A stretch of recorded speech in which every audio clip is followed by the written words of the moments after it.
യൂട്യൂബിന് വിട. സൂര്യയിലെ എല്ലാ പരമ്പരകളും സംരക്ഷണത്തിന് ശേഷം തികച്ചും സൗജന്യമായി സൺ നെക്സ്റ്റ് ആപ്പ് ഡൗൺലോഡ് ചെയ്യൂ. കണ്ടാസ്വദിക്കാം നിങ്ങളുടെ പ്രിയ പരമ്പരകൾ.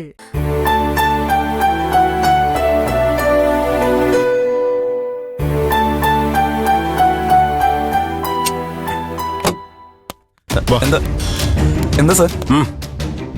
എന്താ കാര്യം? അവിടെ സാർ കാര്യം എന്താണെന്ന് പറയൂ. തനിക്ക് എന്താണ് ഇവിടെ പരിപാടി?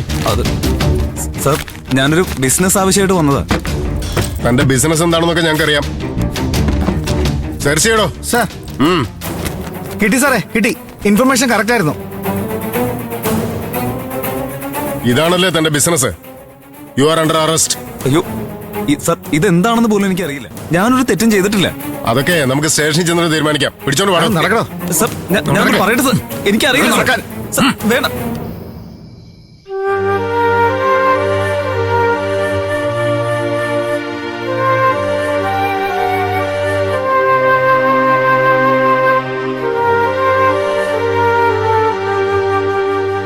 മോളെ, നീ വിനയുള്ളത് മാറ്റി വെച്ചിട്ട് കഴിക്ക്. ആഹാരം തട്ടിക്കളയുന്നവനെ വെറുതെ കാത്തിരുന്നിട്ട് കാര്യമില്ല. മോള് കഴിക്ക്. കുറച്ചു നേരം കൂടെ നോക്കിയിട്ട് കഴിക്കാച്ചാ.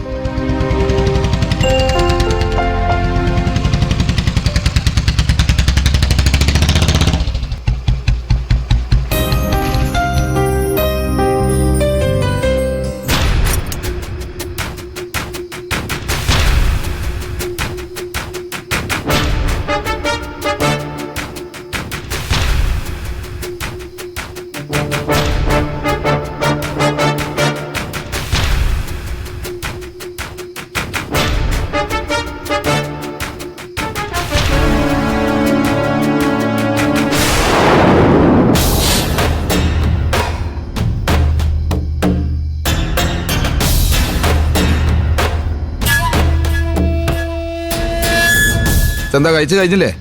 കഴിഞ്ഞു. എന്നാ പിന്നെ എഴുന്നേറ്റ് പോക്കൂടെ? ഞാനെന്ത് ചെയ്യണമെന്ന് നീയാണോ തീരുമാനിക്കുന്നത്? എപ്പോ എഴുന്നേറ്റ് പോകണം, എപ്പോ ഒന്ന് ഇരിക്കണം എന്നൊക്കെ ഞാൻ തന്നെ തീരുമാനിച്ചോളാം. ആഹാ, അവിടെ തന്നെ ഇരുന്നു. അച്ഛനാണല്ലോ മുമ്പിൽ വെച്ചൊന്നും ചെയ്യണ്ടല്ലോ എന്ന് കരുതി ഒന്ന് ബഹുമാനിക്കാൻ വേണ്ടി നോക്കിയതാ.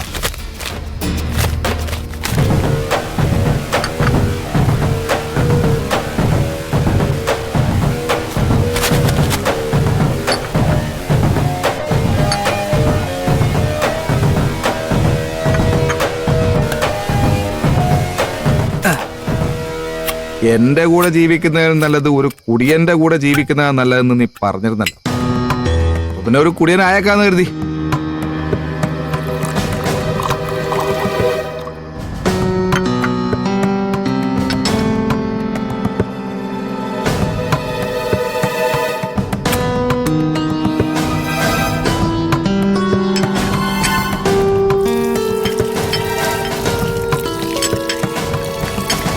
എന്താ, ആർക്കും ഒന്നും പറയാനില്ലേ?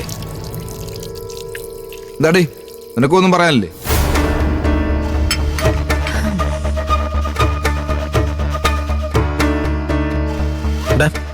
നീ രാത്രി വീട്ടിൽ വന്ന് ഓരോരോ ഭ്രാന്ത് കാണിച്ച് മനഃപൂർവ്വം വഴക്കുണ്ടാക്കുന്നതിനെ ഞങ്ങളെന്ന് പറയാനാ? നീ കഴിച്ചാൽ നിന്റെ ആരോഗ്യം നശിക്കും. ചിലപ്പോ അസുഖമൊന്നും മരിച്ചും പോവും. അല്ലാതെ വേറെ ആർക്കെന്താ കുഴപ്പം? മോളെ, നീ പാത്രം കഴിച്ചിട്ട് പോയി കിടന്ന് ഉറങ്ങാൻ നോക്ക്. ഇവരെന്താന്ന് വെച്ചാ ചെയ്യട്ടെ.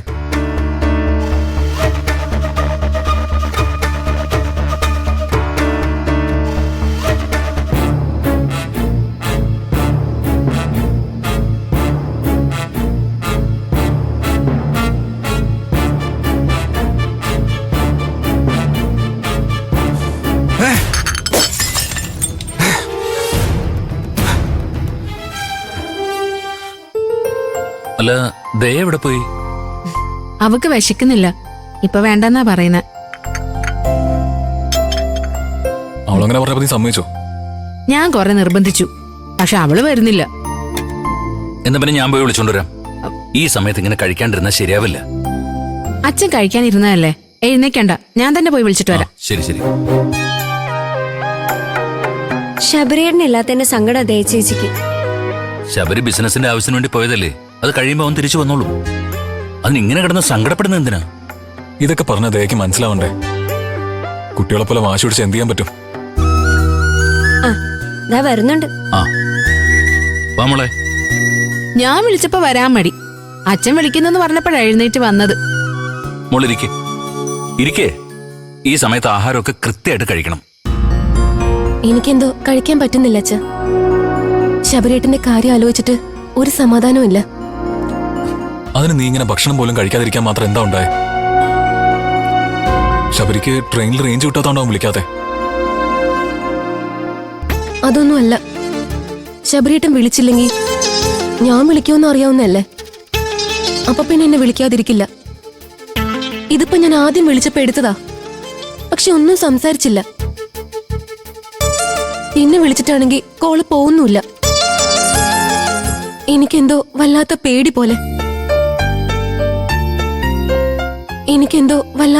പോലെ. ഇതൊക്കെ നീ വെറുതെ ആലോചിച്ചുണ്ടാക്കുന്നതാ. എന്തെങ്കിലും തിരക്കാരണോ ആയിരിക്കും മിണ്ടാൻ പറ്റാതെ പോയത്. പിന്നെ ഫോണല്ലേ, റേഞ്ച് കിട്ടിയെന്നൊന്നും വരില്ല. അതെ മോളെ, ശബരിക്കറിയാം നീ ഇവിടെ സുരക്ഷിതയായിരിക്കുന്നു.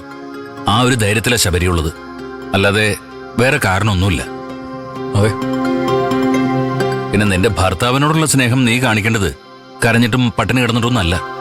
അവൻ ആഗ്രഹിക്കുന്ന പോലെ തന്നെ പെരുമാറി കൂടുതൽ പ്രശ്നങ്ങളൊന്നും ഇല്ലാതെ അവന്റെ കുഞ്ഞിനെ പ്രസവിച്ച് അവന്റെ കയ്യിൽ ഏൽപ്പിക്കുന്നതിൽ. ഇത് വല്ലതും ഇവക്ക് പറഞ്ഞാൽ മനസ്സിലാവോ അച്ഛ? നമ്മള് ഭംഗിയായി ദേ നോക്കുന്ന ഓർത്തിട്ടല്ലേ ശബരി ഇവളെ ഇവിടെ ആക്കിയിട്ട് പോയത്. എന്നിട്ട് ആഹാരമൊന്നും കഴിക്കാതെ വല്ല അസുഖം ഉണ്ടാക്കി വെച്ചാ ശബരി എന്താ വിചാരിക്ക? നമ്മള് നോക്കാഞ്ഞിട്ടാണെന്നല്ലേ. അത് ഈ പെണ്ണിന് മനസ്സിലാവുന്നില്ലല്ലോ അച്ഛ. എന്റെ വിഷമം എന്താ നിങ്ങൾക്ക് ആർക്കും മനസ്സിലാവാത്ത? ഒരു തവണയെങ്കിലും ശബരേട്ടനോടൊന്ന് സംസാരിക്കാൻ പറ്റിയാൽ മതിയായിരുന്നു. അതൊക്കെ ഞങ്ങൾക്ക് അറിയാന്തേ. പക്ഷെ ഒരു സാഹചര്യം വരുമ്പോ നമ്മൾ അതിനോട് പൊരുത്തപ്പെടണ്ടേ? അതെ, നിനക്കറിയാലോ, ഇവിടുന്ന് ജോലിക്കെന്നും പറഞ്ഞ് രഘുവട്ടം പോയാ പിന്നെ എന്നെ വിളിക്കാറും കൂടിയില്ല. അത് ശരിയാ. അതിന്റെ പേരിൽ ചേച്ചി രഘുവേട്ടന് സ്വൈര്യവും കൊടുക്കാറില്ല. ഒന്ന് പൊടി.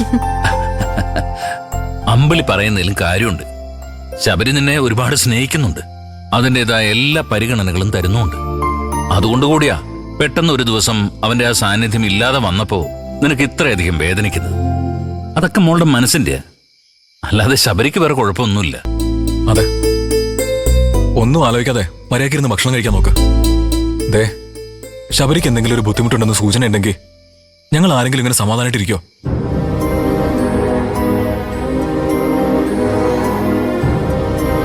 ശബരിയെ നിന്റെ ഭർത്താവായിട്ട് മാത്രമല്ല ഞാൻ കണ്ടിരിക്കുന്നത്. ശബരി എനിക്ക് എന്റെ സ്വന്തം അനിയൻ കൂടിയാ.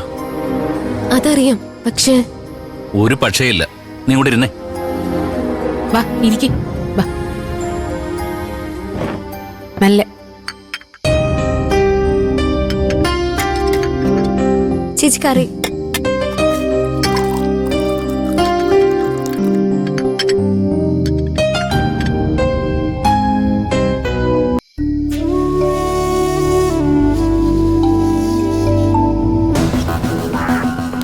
സർ, ആ മയക്കുമരുന്ന് കേസ് എന്തായി?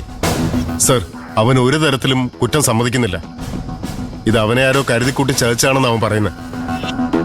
അവന്റെ ഫോണിൽ ആരെങ്കിലും കോണ്ടാക്ട് ചെയ്യുന്നുണ്ടോ? അയാളുടെ ഭാര്യ അല്ലാതെ വേറെ ആരും ഇതുവരെ വിളിച്ചിട്ടില്ല. ഭാര്യയുടെ നമ്പർ ഞാൻ ആ ഫോണിൽ ബ്ലോക്ക് ചെയ്തിട്ടുണ്ട്. അവൻ കാണാൻ വന്നു എന്ന് പറഞ്ഞ യൂസഫിനെ കുറിച്ച് ഞാൻ അന്വേഷിച്ചു. അയാള് ഇന്ന് രാവിലെ ദുബായിലേക്ക് പോയെന്നാണ് ഞാൻ അറിഞ്ഞത്. ഏതായാലും ഞാൻ അയാളോടൊന്ന് സംസാരിക്കട്ടെ. Okay sir. സർ,